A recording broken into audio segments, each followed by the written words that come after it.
Before putting on the pack, make sure all the straps have been loosened off and then start by fitting the hip belt.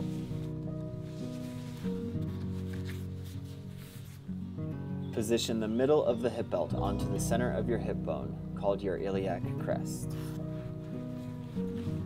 Fasten the buckle and pull tight until the pack feels secure and comfortable around your waist. Pull down on the shoulder straps to tighten and help bring the pack load forward. To adjust the Axiom back system, pull and hold the black cord to unlock the mechanism. Then pull down on the gray cord to adjust to your perfect fit.